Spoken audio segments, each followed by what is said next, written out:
Bueno, gracias a todos, gracias a todo el equipo de VIE, como siempre, por darnos el lugar en este espacio que ya tienen muy creado y ganado y que todos ustedes, agentes de viaje, se conectan periódicamente, así que para nosotros es importantísimo y se agradece mucho que siempre nos estén solicitando, nos estén pidiendo y nos estén compartiendo que podamos participar. Mi compañera Sandra Urul, como decía Guillermo, es guía de Europa Mundo, tiene una gran experiencia en los circuitos de Europa Mundo y, y es una gran apasionada de Francia. De hecho, parte de estas rutas que van a ver, que están dentro de esta nueva línea de viajes que se llama Carta de Viajes, un poquito lo que decía recién, está pensada por los guías y Sandra es una de las grandes autoras de esto. Entonces, qué mejor también que ella para poder explicarlo y además la pasión que tiene por este gran país. Y como decíamos, vamos a recorrer una Francia diferente, una Francia distinta para ese cliente que muchas veces se acerca a la agencia, nos llama por teléfono, nos manda un correo, ya conoce las grandes ciudades, ya conoce los iconos del lugar, pero quiere ir un poquito más allá. Entonces, creo que estas rutas nuevas van un poquito más allá. Recuerden que al ser carta de viajes, van en minivan de 4 a 7 personas, son rutas que tratan de ser experienciales, con vivencias todo el tiempo, ya sea vivencias a través de la gastronomía, a través del senderismo, a través del paisaje, a través de esas poblaciones locales que también le va a llamar la atención ver muchas veces turistas. Y lo importante de esto es que en esa minivan va el guía que va a ir durante todo el viaje con ustedes conduciendo, pero no solamente conduciendo, sino informándonos y contándonos y llenándonos eh, de anécdotas, de historias, ir conociendo toda esa trama de lo que vamos a ir viendo. Pero bueno, la voy a dejar a Sandra, que ella es la que sabe y la que nos va a introducir en esta nueva de Francia. Así que bueno, gracias a todos y Sandra, todo el espacio es tuyo y vamos, te voy pasando como siempre las imágenes para que nos vayas contando de qué se trata. Pues muy buenas tardes, buenos días por ahí, que estamos desde Argentina. Encantada de estar con ustedes y de tener el gustazo de presentarles dos viajes por el sur de Francia de este nuevo producto que es Carta de Viajes. Y me gusta especialmente hacerlo con ustedes, con un representante argentino, porque creo que es un producto que en Argentina puede llegar a gustar mucho, porque el argentino es un pasajero normalmente que ya conoce las grandes ciudades, como decía Lucas, y descubrir otros lugares recónditos y con historia y monumentos y cosas que visitar, estoy convencida de que les va a gustar. Además, los pasajeros que vienen de Vietour vienen siempre muy bien informados, con lo cual eso también ayuda mucho en el viaje y seguro, vamos, creo que les va a gustar.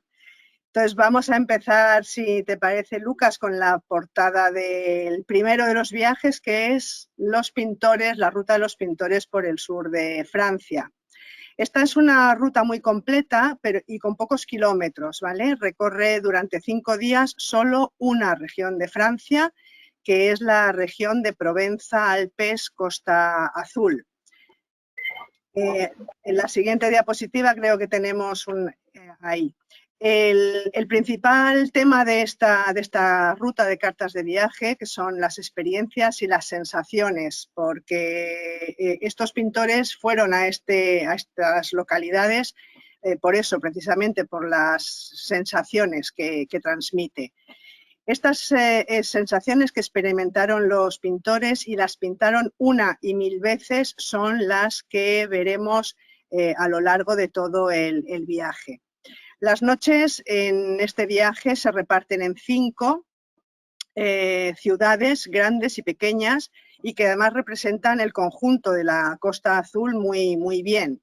Además de Niza, Bien, aquí en esta diapositiva lo que tenemos en círculo en el mapa de la izquierda es la zona que se va a visitar y en la derecha más detallado cada una de las ciudades. Pues como decía, 4 noches en las que está incluida Niza, que es la capital de la Costa Azul y donde vamos a pasar el primer día completo. Se conoce en profundidad. Luego dormimos en Cannes, pero bueno, ya iremos llegando. O bueno, les nombro los los hoteles, los lugares donde dormimos.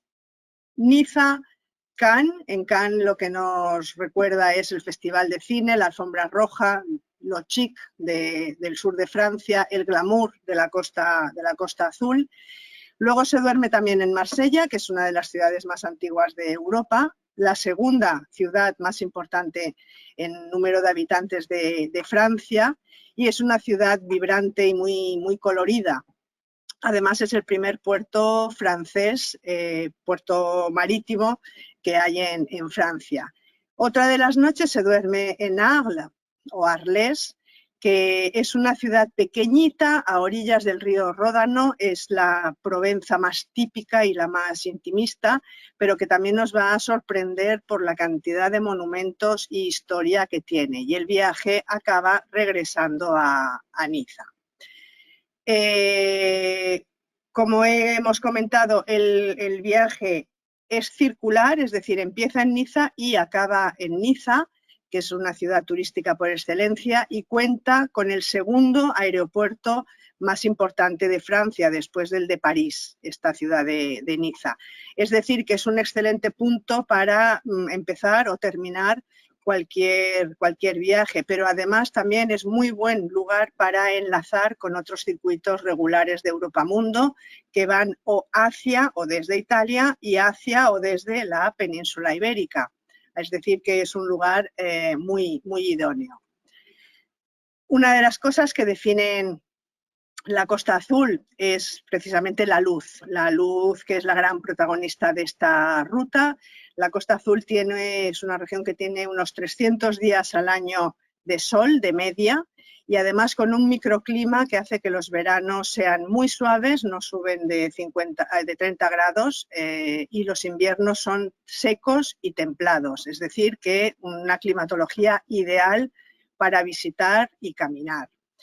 Como este es un viaje temático sobre los pintores, vamos a recorrer muchos lugares en los que ellos estuvieron, viendo museos, espacios culturales, iglesias, abadías, pero incluso cementerios, ¿sí?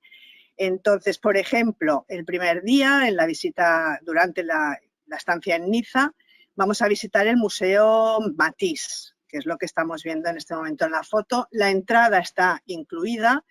Y decir que este museo está situado en la foto que tenemos aquí, es un edificio histórico y Matisse es reconocido como uno de los grandes artistas del siglo XX.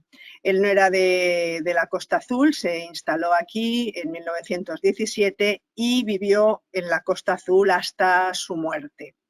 Está enterrado en la siguiente diapositiva, que también veremos, en un cementerio de Cimiez. Aquí tenemos la foto de la derecha, ese es el cementerio de Cimiez, también se visita. Y la tumba la vemos aquí, también en la diapositiva. Y el museo está formado por obras creadas por el artista, pero también por objetos personales que él donó a la ciudad de Niza. En esta foto que tenemos aquí delante, la foto que lo que está más hacia la izquierda es el famoso Hotel Negresco, donde se alojaba la aristocracia europea cuando venía a pasar los inviernos a Niza, a la ciudad de Niza. También ese día que pasamos en Niza iremos a ver el Museo Nacional de Marc Chagall, que es la siguiente diapositiva ya. Imagínense que es un museo nacional, o sea, no es cualquier cosita con 4 cuadros ahí colgados, no, es un museo nacional. El artista Chagall Había nacido en Bielorrusia, pero se instaló en la Costa Azul, concretamente en un pueblo que se llama Saint-Paul-de-Vence, que está muy cerquita de Niza, y también trabajó aquí en esta zona hasta que murió, hasta su muerte, que fue en 1985. Con el guía conoceremos también el resto de la ciudad, no solo los espacios cerrados. Aquí, por ejemplo, tenemos a la izquierda la Plaza Massena, un punto neurálgico de la ciudad, o el Paseo de los Ingleses, que es lo que vemos en la foto de la izquierda, de la derecha, perdón. Desde Niza saldremos a otra población que es Saint-Paul-de-Vence, donde había vivido Chagall, y allí iremos a conocer la Capilla del Rosario. Si pasamos a la siguiente... Antes de irnos de Niza, contarles que esta es una muy buena opción. Muchas veces toman una Europa soñada o un circuito que pasa por Niza y dicen, me quedé con más ganas porque tan poquito. Bueno, recuerden que es muy fácil de poder combinar esos circuitos de catálogo, de folletos, los que ya conocen de Europa Mundo, hacer un stop, hacer una parada en ruta y combinarlos con estas opciones nuevas que tocan mucho más por ahí de esos puntos que en los viajes de varios países se pasan un poco más rápido. Entonces, ténganlo en cuenta que son súper combinables. Si bien es una línea de viajes diferente, es una carta de viaje, es algo ya mucho más específico y enfocado en una región, en una zona o sobre un tema, se puede combinar muy bien con una ruta tradicional. Totalmente, totalmente de acuerdo, porque se puede hacer este viaje antes o después de hacer cualquier otro de los que están en el catálogo, en el folleto de Europa Mundo. Decía entonces que saliendo de Niza iremos a esta población de Saint-Paul-de-Vence, que aquí es donde está y vemos la tumba de Marc Chagall, y fíjense qué maravilla las calles de este pueblecito. Pero aquí además también veremos el último trabajo de este artista. Es la siguiente diapositiva y es la capilla del Rosario. Esta capilla Chagall trabajó en ella durante los últimos 4 años de su vida, y si se fijan en la foto de la izquierda, está el pintor tumbado en la cama, porque ya estaba muy enfermo, pero diseñando los vitrales de esta capilla del Rosario, ¿sí? Y como hemos visto, está enterrado aquí. Lo que creo que es muy importante destacar de este viaje en concreto es que los museos propuestos y los espacios propuestos en este viaje tienen importantísimas colecciones, pero la visita es completamente diferente a otros museos que puedan venirnos a la cabeza, como puede ser el Museo del Louvre en París o los museos vaticanos en Roma, porque son museos en los que no hay filas, no hay aglomeraciones, y cuando uno entra le da para meterse en el mundo del pintor, en el mundo del autor, y vivir y sentir lo que representan las pinturas en este caso, o los espacios como el que vamos a ver ahora, porque después de Saint-Paul-de-Vence llegaremos a Cagnes-sur-Mer. Aquí es donde vivió, esta es la casa de Renoir. Renoir se instaló en la Provenza en 1903 porque necesitaba un clima cálido y soleado por su salud, que estaba enfermo. Renoir ya era muy conocido y era consagrado artista cuando se mudó a este lugar, y vivió en algunas casas diferentes alquiladas en la población de Cagnes-sur-Mer, hasta que decidió comprar esta casa que vemos en las fotografías a las afueras del pueblo para salvar su olivar. Y es que Renoir acudía a esta zona frecuentemente a pintar un olivo que hay y los paisajes desde ese olivo. Y este olivo estaba en peligro de ser destruido si la casa la compraba alguna otra persona. Entonces decidió que la iba a comprar él y se instaló aquí. Entonces, claro, entrar en esta casa, pisar sus jardines, es una experiencia sensacional. Mirar por las ventanas desde las que él veía lo que luego pintaba era fantástico. A partir de Cagnes-sur-Mer haremos una visita de la que no tenemos fotografía, que es Antibes, en la que empezaremos a tomar contacto con Picasso. ¿Vale? En esta ciudad de Antibes es donde Picasso pintó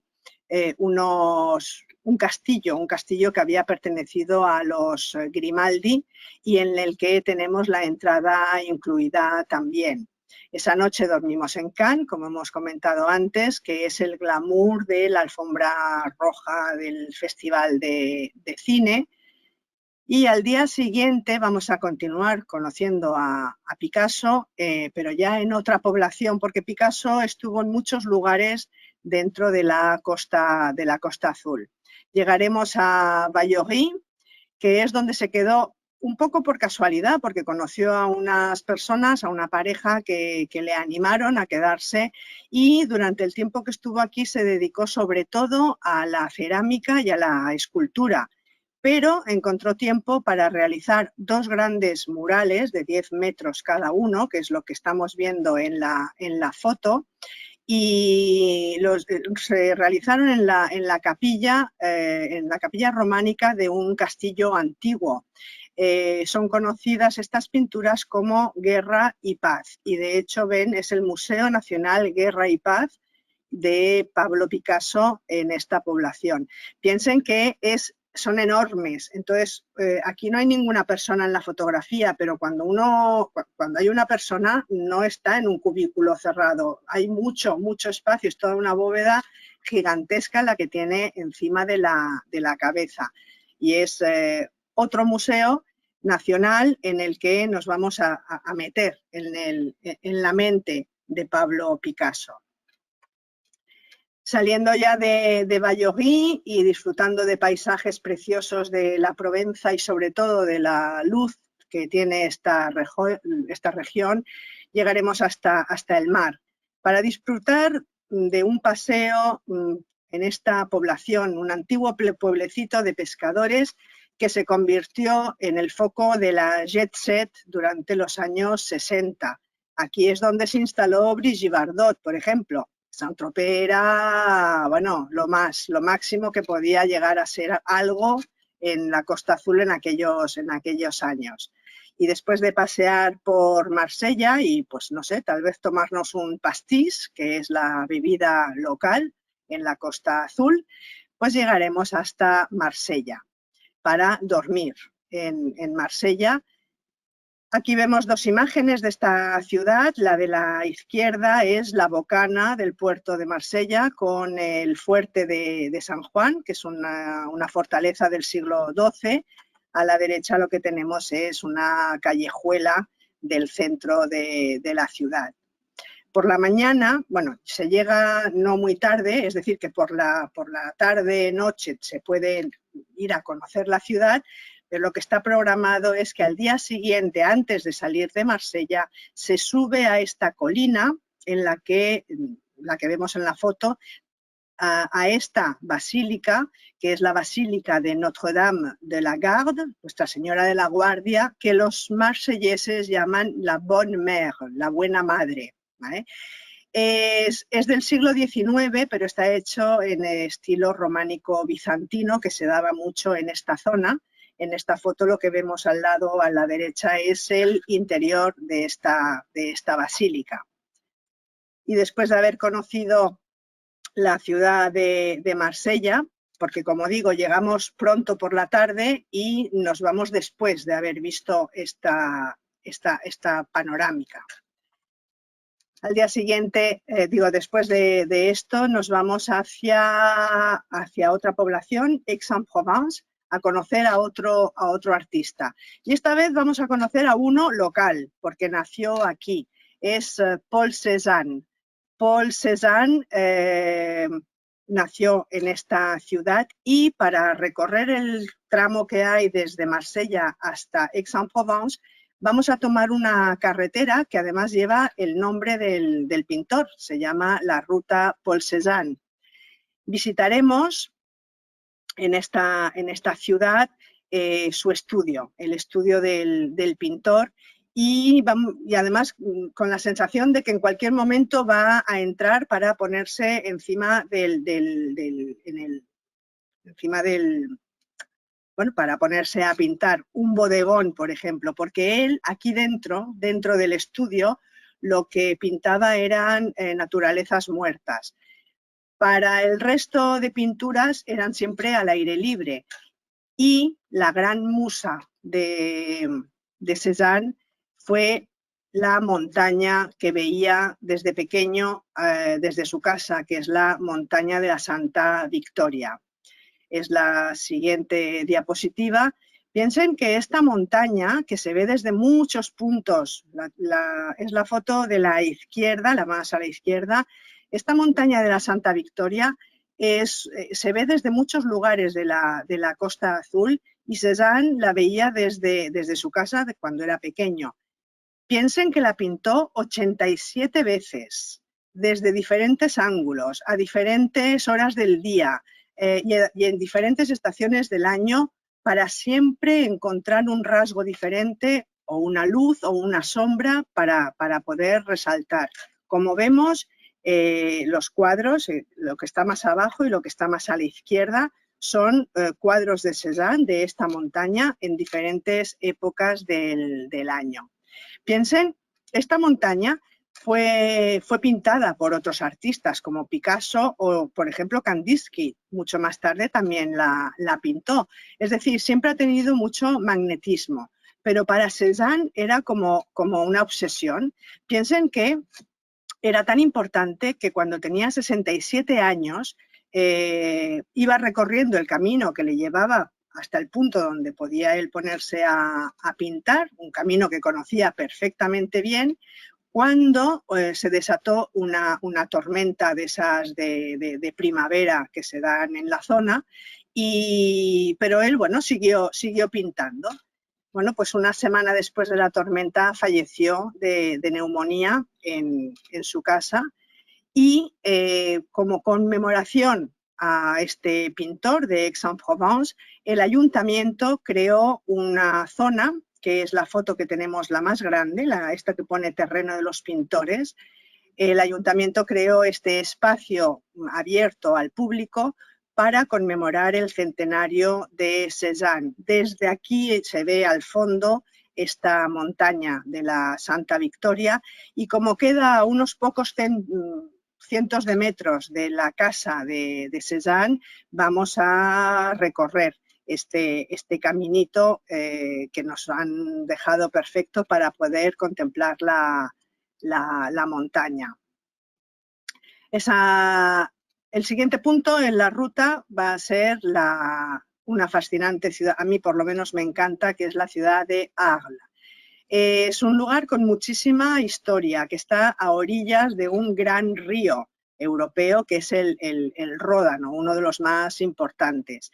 Y que además tiene el encanto ese encanto de una vieja dama que ha sabido envejecer, porque piensen que estamos viendo en esta foto el anfiteatro romano, por ejemplo. Es decir, desde la época de los romanos esta ciudad ha ido manteniéndose en la historia. Y aquí, a esta ciudad de Arles, es a donde llegó Vincent van Gogh desde Holanda a principios de 1888. Van Gogh estuvo en esta ciudad o en esta zona muy poco tiempo, porque no llegó a 15 meses, pero los entendidos hablan de que fue una de las épocas más fructíferas de su vida y además con mayor calidad en los cuadros que hacía. A pesar de caer enfermo, no dejó de pintar y produjo algunas de las obras más famosas que tiene. Los entendidos en Van Gogh dicen que los colores cuando llegó a la Costa Azul se volvieron más brillantes y que el estilo era más expresivo y como más libre, como que él se sentía más vivo a pesar de su enfermedad. Ese día vamos a visitar el Hotel Dieu, lo que fue el Hotel Dieu, que es la imagen que tenemos a la izquierda y que pone Espacio Van Gogh, hoy convertido en el Espacio Van Gogh. Esto fue un hospital en otras épocas. También conoceremos otros lugares, otras zonas de la ciudad. Aquí lo que vemos en esta foto es, por ejemplo, abajo de todo vemos la pintura de Van Gogh de la Casa Amarilla y el original. Y es en esta casa en donde Van Gogh vivió junto con Gauguin. El de la derecha, la foto de la derecha con la pintura de Van Gogh, es una terraza que hay en una de las callecitas de la ciudad de Arles. A pocos kilómetros de Arles llegaremos a una abadía en donde haremos una parada, la abadía de Montmajou. Aquí tenemos la abadía a la derecha y la pintura de Van Gogh a la izquierda. Bueno, es una parada para ver el lugar físico en el que se inspiró Van Gogh para hacer algunos de sus cuadros. Este, por ejemplo, que tenemos en la foto. Después de esta parada en la abadía de Montmajou, pasaremos por el pueblo de Les Baux-en-Provence, que es un pueblo medieval en lo alto de una colina, y que es la siguiente diapositiva. Este pueblecito, Les Baux-en-Provence, es un pueblo medieval en donde se descubrió un mineral llamado bauxita, en honor al lugar en el que se descubrió Les Baux de Provence, para luego continuar camino hacia otra población que es Saint-Rémy de Provence, para visitar este monasterio, el monasterio de Saint-Paul de Mosol, Saint-Paul de Mosol, sí, perdón, y que es el lugar donde se ingresó por propia voluntad Van Gogh cuando empezó a tener problemas psiquiátricos. Este monasterio además es muy famoso por la tranquilidad que tiene, por sus campos de lavanda y el claustro, que es la foto que vemos aquí a la derecha, ¿vale? Van Gogh tenía dos habitaciones para él, una en la que tenía la cama donde dormía y otra que utilizaba como estudio. Entonces, por ejemplo, los días que él tenía algún temor de tener alguna crisis psicótica, se quedaba dentro del taller y allí pintaba cuadros de interior, esos cuadros que no necesitaba estar en la luz. La época que pasó aquí en Saint-Paul de Mosol es una época que se caracteriza en su pintura por los remolinos, ¿vale? Y la obra que más nos describe esta época es una que se llama La noche estrellada. Desde Saint-Rémy de Provence continuaremos nuestro viaje hacia Aviñón. Aviñón, cuyo centro histórico está declarado Patrimonio de la Humanidad. Aviñón es una ciudad amurallada, es la siguiente diapositiva. Es una ciudad amurallada a orillas del río Ródano, que ya habremos conocido en Arles, y que es conocida como la ciudad de los papas. Piensen que fueron 7 los papas que gobernaron la Iglesia desde la ciudad de Aviñón en el siglo XIV.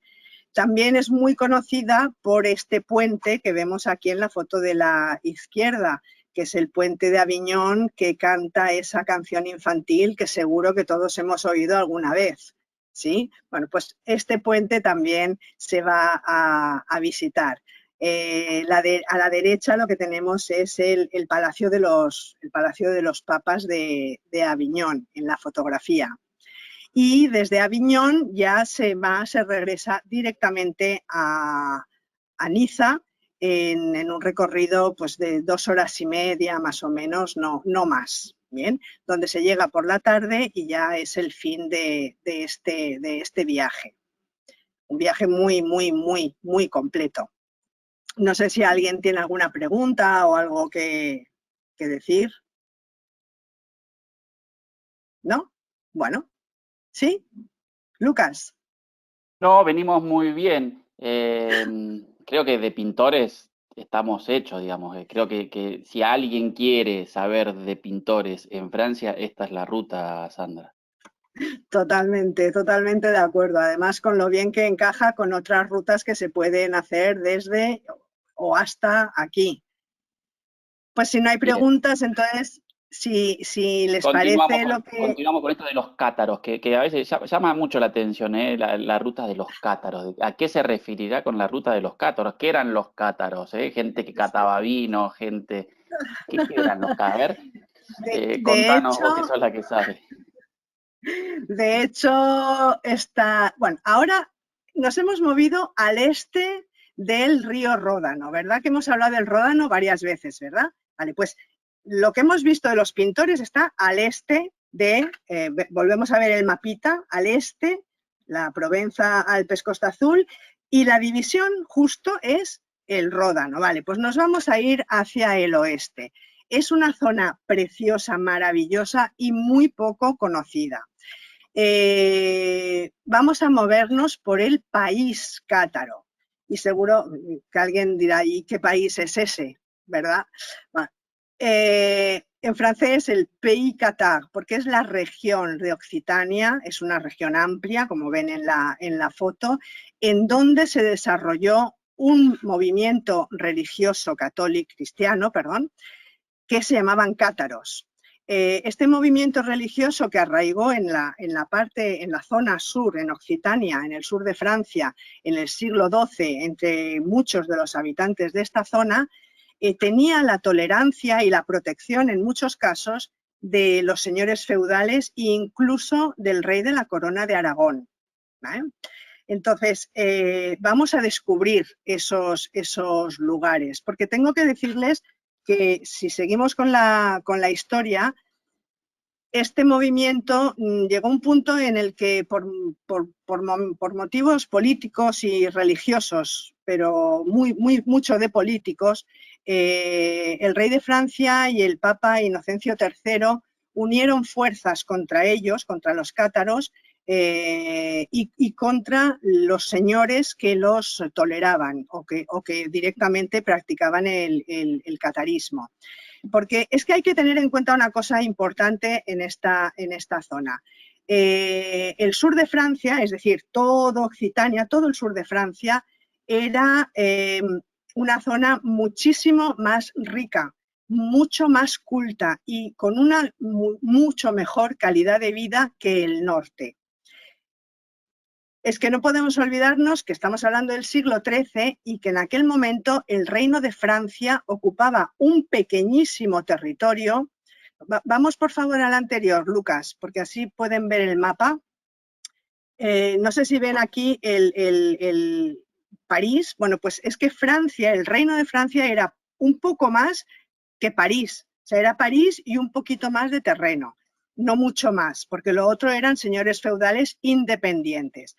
Llegados a este punto, el rey de aquel momento, Felipe Augusto, quería expandirse, quería agrandar el reino de Francia. Por otro lado, el Papa Inocencio III, temía que por alianzas matrimoniales que se estaban dando en la zona, estaban rodeando, estaban cercando sus posesiones territoriales y además consideraba que estaban poniendo en peligro el poder papal. Por lo tanto, se unieron el rey de Francia y el Papa para librarse, para eliminar a esta corriente religiosa que eran los cátaros, y se convocó una cruzada en 1209, que duró hasta 1244, o sea, fueron prácticamente 40 años de y no podían porque los castillos cátaros estaban siempre en la cima de montañas por los Pirineos o por la meseta central de Francia, ¿vale? Entonces, este viaje o esta ruta por el país cátaro, en realidad son 3 rutas diferentes que salen, 2 desde Barcelona, acabando en Barcelona también, y otra de ellas empezando en Toulouse y acabando en Toulouse. Entonces, lo que vamos a ver aquí en cualquiera de los 3 viajes son paisajes impresionantes de montañas con castillos imposibles de acceder, que están llenos de historias, de leyendas, de tesoros ocultos, mucha espiritualidad también y también bastante parte de esoterismo, porque también se da en esta zona de Occitania, ¿vale? En este caso, a diferencia de la presentación anterior, que hemos ido día a día, como cada una de las 3 rutas pasa por pueblos y lugares diferentes, no podemos hacer un día a día, pero las 3 rutas pasan por los lugares que son más emblemáticos de la ruta del mundo cátaro. Por lo tanto, vamos a ver fotografías de los lugares que se escoja la ruta que se escoja, se irá por ahí. A lo que no he dicho, me parece, es que una de las rutas es de 3 días. A ver, desde Barcelona y hasta Barcelona es una de 3 días y otra de 5 días. Y la que sale y llega a Toulouse es de 4 días. Es decir, que pueden escoger los días que quieren pasar en el país cátaro, cualquiera de los viajeros que quieran, ¿sí? Entonces, ahora sí que empezamos con las diapositivas de lo que vamos a ver. Fíjense. Esta abadía de Fontfroide es uno de los puntos que se visita en las 3 rutas, en medio de bosques y montañas. En este caso estamos en los Pirineos, y esto es una antigua abadía benedictina del siglo XI que sirvió de centro de operaciones, por llamarlo de alguna manera, al Papa, o sea, al Papa de Roma durante la cruzada albigense. He hablado de cátaros y ahora hablo de albigenses. ¿Por qué? Porque a los cátaros se les llamaba también albigenses. Puede ser 2 motivos. Uno, que Albi era una de las ciudades principales del catarismo, pero hay otra teoría que dice que es que alb viene del latín blanco y los cátaros se llamaban a sí mismos los hombres puros, y el máximo nivel al que aspiraba cualquier cátaro era llegar a perfecto. Entonces pudiera ser que lo de albigense viniera de albí o de blanco, ¿sí? Aquí en esta abadía de Fontfroide vamos a tener tiempo de visitar, por ejemplo, el claustro, que es la foto que tenemos un poco más adelante, pero también las criptas o los dormitorios de los monjes. La siguiente creo que es el claustro, que es una preciosidad, muy bien conservado y muy bien restaurado. Este es el claustro de...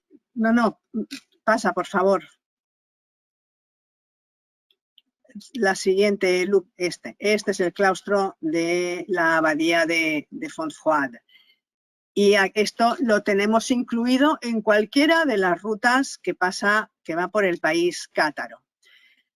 Otro de los lugares que se visitan en las 3 rutas es la siguiente población, la población de Minerve, que es un ejemplo claro de cualquiera de los pequeños pueblecitos que vamos a visitar, pero este es histórico en el concepto de los cátaros, y bueno, tendrán que hacer el viaje para que les contemos el por qué es tan histórico. Pero lo que sí que quiero representar es que los pueblecitos que vamos a ver son todos así, con casas de piedras, las calles estrechitas. Si pasamos de diapositiva, por favor. Casas de piedra y las calles calles estrechas, con adoquines y siempre con muchas flores. Bueno, y es que pasamos a la siguiente, por favor, Lucas. Este es el aspecto de los pueblecitos que vamos a ir viendo. Este concretamente y otros muchos de los que vamos a ver en esta ruta están en la red de los pueblos más bellos de Francia.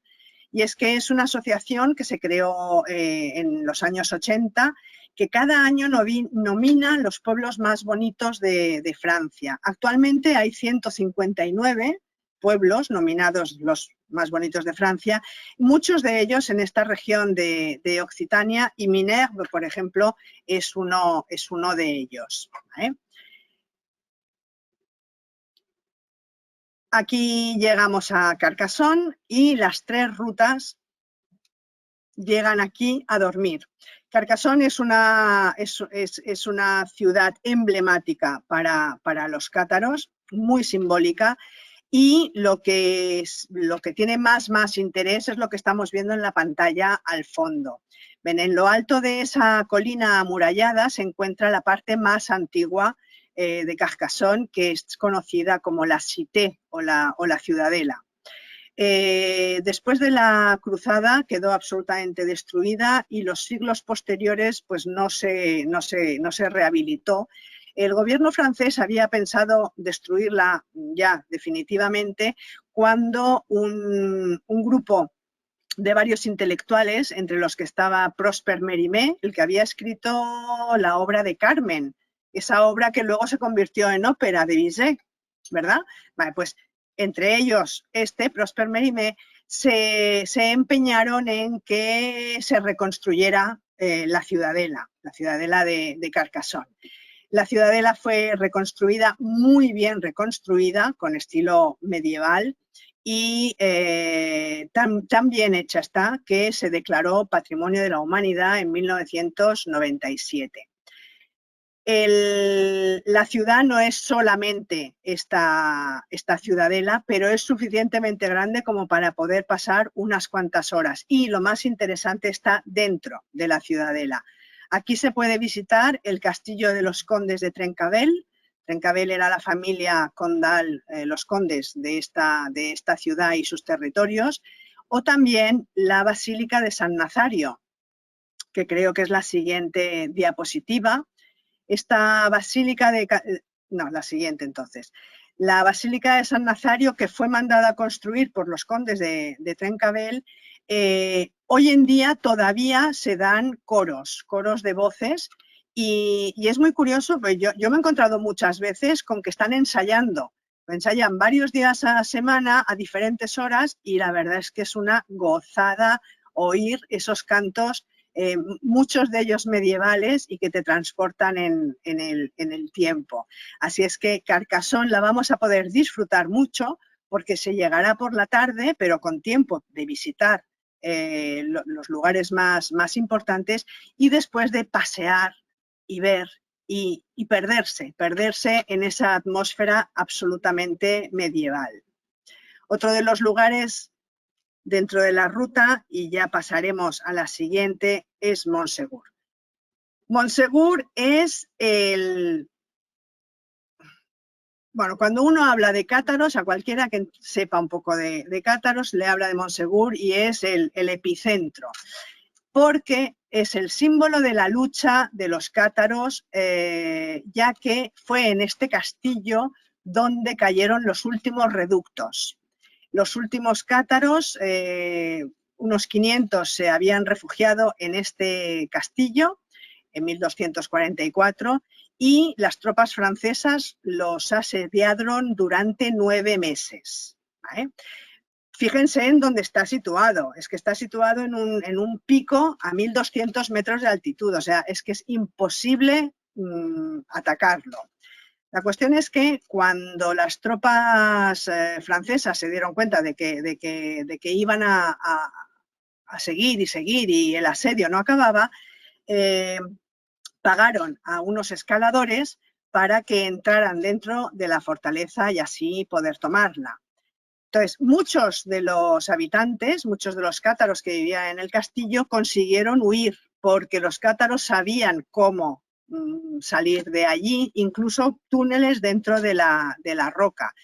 Pero los que no lo consiguieron, y esos fueron unos 200 aproximadamente, fueron bajados todos. Si pasamos de diapositiva, llegaremos a la... Esta es una vista aérea de Montsegur, y a los pies de Montsegur, a los pies de este castillo, se encuentra esta cruz en una pequeña llanura, que es el lugar llamado el Campo de los Quemados, el Camp dels Cremats. Y es que aquellos cátaros a los que encontraron en el castillo y bajaron a esta llanura, a los que no abjuraron de su fe, a los que no renegaron, los quemaron en una pira, como vemos en el dibujo que tenemos aquí a la derecha, ¿verdad? Fueron unos 200 los que fueron quemados. Y en la piedra que vemos la foto de a la izquierda, en la parte de abajo hay una estela en la que está escrita: a los cátaros, a los mártires del puro amor cristiano. Es decir, una especie de compensación por haberlos quemado en la hoguera. Montsegur, ya digo, es un castillo además que se ve desde lejos a medida que vas acercándote, y es, bueno, es una maravilla de impresión, ¿vale? También es verdad que hay miles de historias que nos hablan del tesoro de los cátaros, que dicen que fue escondido en Montsegur, y que también dicen que consiguieron trasladar mediante esos túneles excavados en la roca antes de que Montsegur cayese. Era un tesoro, dicen que era un tesoro inmenso, y que entre el tesoro se encontraba el Santo Grial. Este Santo Grial, que ha sido buscado desde el siglo XIII, en el que pasaron todas estas cosas, hasta el siglo XX, porque los últimos que buscaron el Santo Grial fueron los nazis. Las SS alemanas recorrieron todos estos lugares por los que pasa la ruta del país cátaro, castillos, montañas, cuevas, cualquier posible escondite para encontrar el Santo Grial. Y es que era una imagen que por su sentido esotérico tenía mucha importancia para los nazis. Así es que, no sé, a lo mejor lo encontramos, porque ellos no lo encontraron, que lo sepáis. Otro de los castillos que visitamos es este que vemos aquí en la pantalla, el castillo de Puigverd. También está incluida la entrada, y este es uno de los castillos más majestuosos e interesantes del país cátaro. Aquí en este castillo de Puigverd es donde nacieron las Cortes del Amor, y es que no hay que olvidar que la sociedad occitana era muchísimo, o sea, como he dicho antes, era muy culta, era una sociedad muy sofisticada que se dedicaba al amor cortés, a la música, a la poesía, y de hecho fue en Occitania donde nacieron los trovadores esos que cantaban al amor, a la vida, pero al amor romántico y platónico, nacieron aquí, en esta ciudad, en esta región de Occitania. En este castillo lo más importante que visitar, además de la torre, como estamos viendo, es la sala de los músicos famosos y un apartado que se llama el Instrumentarium, en donde hay una exposición de los diferentes instrumentos musicales de aquella época. Desde Puigverd, aquí parece que estemos en la llanura, pero estaremos rodeados de montañas por todos lados. Desde Puigverd, otro de los lugares visitados por las tres rutas cátaras es Foix. Foix es una ciudad que fue muy importante, un condado, el condado de Foix. Dos de las tres rutas duermen en esta ciudad, en la confluencia de dos ríos. Esta ciudad nació en torno a un oratorio que había construido Carlomagno cuando luchaba contra los musulmanes en el siglo X. Entonces, el oratorio de San Volusiano, que hoy en día es una basílica, alrededor de ella nació una pequeña población y en el siglo XI los condes de Foix construyeron el castillo en esta peña, una peña de 60 metros de altitud, y entonces la ciudad se desarrolló entre el castillo y este oratorio a San Volusiano, que como digo hoy es una basílica.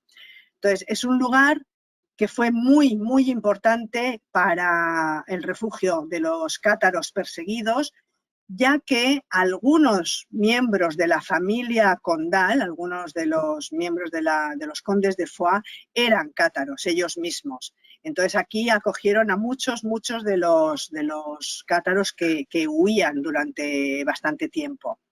Si pasamos a la siguiente fotografía, estas son las casas de entramado que hay en muchos lugares de Francia y que aquí en Foix también estaremos viendo. Y creo que es la siguiente en la que ya vamos a ver la abadía de San Volusiano. Ven, aquí, la de la derecha, lo del fondo es la abadía de San Volusiano y el castillo condal. Castillo que además es un castillo de verdad, porque Francia es un país en el que hay muchos castillos, o dicen los castillos del Loira, por ejemplo, unos de los más conocidos. ¿Vale? Los castillos del Loira no todos son castillos. En español tenemos dos palabras, castillo y palacio. Entonces, los del Loira son palacios, son construcciones que se hicieron después del siglo XIV, cuando ya los castillos no eran defensivos. Lo que nosotros vamos a ver en estas rutas del país cátaro son castillos medievales construidos como fortificaciones para defender un territorio. Esa es la gran diferencia con otros castillos que se construyeron más tarde, ¿verdad? Pero además de montañas y de bosques y de castillos, también en las tres rutas vamos a recorrer un valle que hay entre los Pirineos y la Montaña Negra. Y en ese valle, en esa llanura, es donde nos vamos a encontrar una de las obras de ingeniería más importantes del siglo XVII. Se trata de lo que estamos viendo, es el Canal de Midi, que es la vía navegable más antigua de Europa y que conecta el Mediterráneo con el río Garona, que está en Toulouse. La idea en su momento era unir el Mediterráneo con el Atlántico para favorecer el comercio. En el siglo XVII se hizo desde el Mediterráneo hasta Toulouse y no fue hasta el siglo XIX cuando se construyó otro canal que va desde Toulouse hasta Burdeos, ¿vale? La navegación en este canal, aquí en estas fotos creo que es todo muy llanito, pero claro, los desniveles de terreno se tienen que salvar de alguna manera y es muy divertido porque se salva por esclusas. Entonces, el canal se corta porque a lo mejor hay que bajar o hay que subir, se deja que caiga, se rellene de agua y entonces el barco baja o el barco sube. Es una experiencia muy, muy, muy interesante. Es más, en la ruta de 5 días tenemos incluido un trayecto en barco por el canal en una de las peniches, que es como se llaman los barcos que recorren el canal du Midi, y siempre bordeado de mucha vegetación. Y ya llegamos, ¿ven? Siempre mucha vegetación en los márgenes del canal. Otro de los lugares que se visita muy importante es la ciudad de Toulouse. En esta ciudad 2 de los 3 viajes se quedan a dormir, a pasar la noche, y fue la capital del condado de Toulouse, el más grande y el más importante de la zona. Aquí en esta imagen lo que vemos es una panorámica de la ciudad a orillas del río Garona y al fondo la catedral de San Esteban. En la otra imagen, la siguiente, lo que vemos es el puente de San Pedro y la cúpula, una cúpula de 67 metros de altitud, que es el hospital de la Grave. un hospital construido en el siglo XVIII, sí, en el siglo XVIII, en donde, y mira, como estamos con argentinos, donde hay una corriente que dice que en ese hospital es donde nació un ilustre argentino, Carlos Gardel. Hay una corriente que dice que ahí, en ese hospital que hemos visto, el 11 de diciembre de 1890 nació Carlos Gardel. Hay otra corriente, hay otras hipótesis en la que hablan que nació en Uruguay, en un lugar llamado Tacuamberó, pero no definen muy bien en las fechas del nacimiento. Así es Eso que lo los que vamos a estén... dejar, Sandra, me parece. Lo invitamos a los amigos uruguayos y hacemos da para una charla extensa y Exacto. larga. Bueno, pero Carlos Gardel es argentino. Vamos, Claro, naciera donde naciera, si uno habla de Gardel pero está... sí, bueno, pero si le preguntamos a un vecino uruguayo, te puedo asegurar, bueno, es para otra charla. Vale, eso da para otra. Bueno, pues cambiamos de fotografía y aquí lo que vemos es la catedral que hemos visto antes, la Catedral de San Esteban en el centro de la ciudad. Y en las dos diapositivas siguientes lo que vamos a ver es el por qué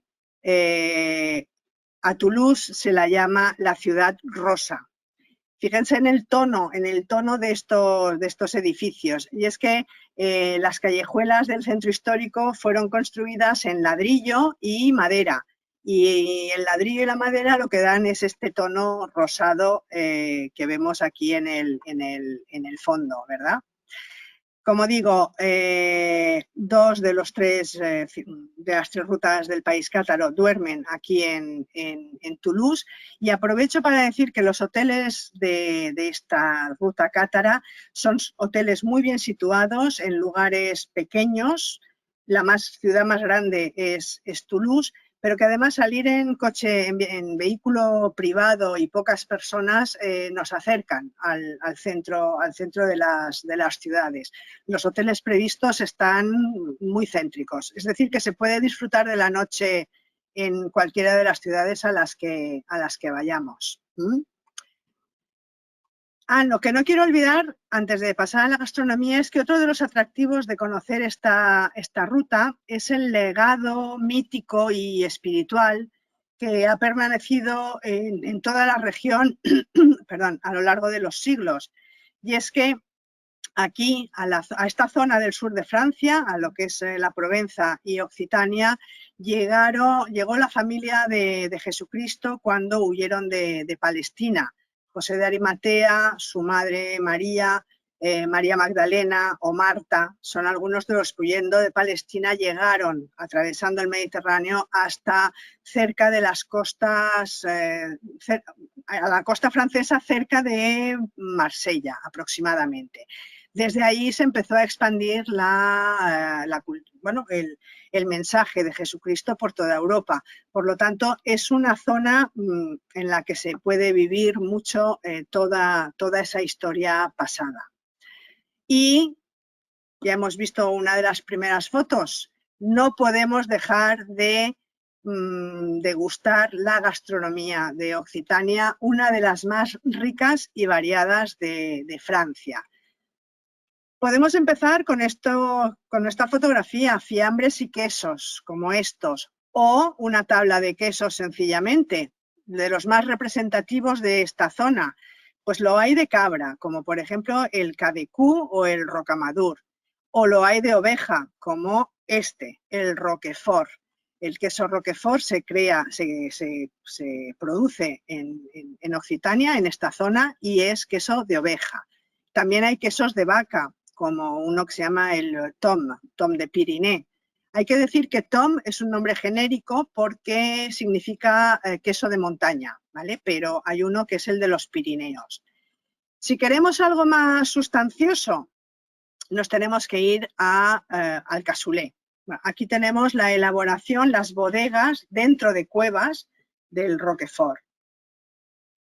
Y en la siguiente ya lo que vemos es el cassoulet. El cassoulet, que quiere decir cazoleta, ¿vale? Es un guiso de alubias y de varios tipos de carne diferente, siempre cocinado y servido en cazuela de barro, como esta de aquí. Cada pueblecito, cada pueblo sí tiene diferentes variedades de cassoulet. El de Toulouse, por ejemplo, está hecho, y no le falta nunca, la salchicha de Toulouse, que es la siguiente fotografía, que se puede o poner en el cassoulet o también hacer así a la brasa. Y es una carne picada de cerdo condimentada con especias. Pero incluso cuando se hace a la brasa, si se fijan en estas fotos de aquí abajo, lo que vemos son alubias. O sea, se toma también con alubias. Es una cosa muy típica de Toulouse. Pero en esta zona también son muy importantes las sopas. Aquí tenemos 3 ejemplos de sopas. La sopa, la que está más arriba, es la crema o soupe aligot, que se hace a base de patatas, de mantequilla, del queso tom del que hemos hablado, huevo y ajo.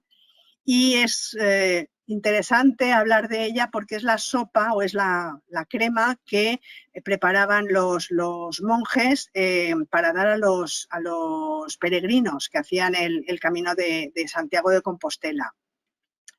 Otra de las interesantes es la sopa de pistú, que lleva una salsa de albahaca en el momento de servirla, y la otra que había. Otra de las exquisiteces de esta región de Occitania, el foie gras. El foie gras es una delicia comerlo en esta zona, siempre acompañado con nueces o con trufas, que son típicas de esta región y muy importantes en cualquier plato que se cocine. También, si pasamos de diapositiva, por favor, Lucas, las trufas las tenemos aquí. Y de lo que no hay diapositiva, pero que es un plato que no se puede dejar de comer, es el pato. El pato en Occitania es algo, bueno, de diario. Y ya para acabar, los vinos de Occitania. Además, me encanta porque los argentinos saben muchísimo de vinos, siempre. Mucho más que yo, incluso que, en fin, a mí me gusta o no me gusta, no es que yo sepa mucho. O sea, que cuando vienen argentinos en viajes por Francia o que probemos vinos, me encanta porque me enseñan muchas cosas. Y fíjate en esto y fíjate en aquello. Pues estos vinos de Occitania, bueno, decir que son diferentes zonas de producción, pero que en general los viñedos más extensos de Francia son los que hay en Occitania. Son extensiones enormes de viñedos. Son 87 denominaciones de origen protegidas las que hay solo en Occitania. Y que los viñedos como esto, a medida que vayamos recorriendo las carreteras, es lo que nos vamos a encontrar durante todo el viaje. Las uvas que más se utilizan son o Merlot, Cabernet o Malbec, esa en la zona atlántica, o en la parte mediterránea las uvas que más se producen son la Syrah, Garnacha o el Monastrell y el Muscat, ¿vale? Porque los vinos que uno puede consumir en un bar es una Blanquette de Limoux, que es un vino espumoso, o puede pedir cualquiera de los diferentes Muscat, que son vinos dulces de la zona, pero también tenemos más intensos como el Malbec de Cahors o más afrutados como los vinos de Gaillac. Y por qué no, después de cenar, tranquilamente en el hotel, nos podemos tomar un Armagnac, que es un brandy con bastante grado alcohólico, para irnos a dormir muy, muy, muy tranquilo. La ruta de 5 días nos incluye una visita a una bodega que está en un antiguo monasterio benedictino y una degustación. Y si no tenemos la visita porque hemos escogido la de 3 o 4 días, nos tomamos unos vinos cuando llegamos al destino. Por supuesto, eso no lo vamos a perder. Para acabar, muchas gracias, pero quisiera contaros la profecía de los cátaros. Para los cátaros el laurel era el símbolo sagrado del puro amor. Y cuando los inquisidores los quemaban, los condenados gritaban: el laurel se ha marchitado, el puro amor se apaga. En el año 1321 fue quemado el último de los perfectos cátaros en una de las poblaciones que se visitan. Y cuando estaba en la pira, antes de que le quemaran, lanzó un mensaje que decía: al cabo de 700 años el laurel reverdecerá. Pues queridos amigos, esos 700 años se cumplen este año 2021. Así que yo espero y deseo que el puro amor se instale entre nosotros y que todo nos vaya muy bien.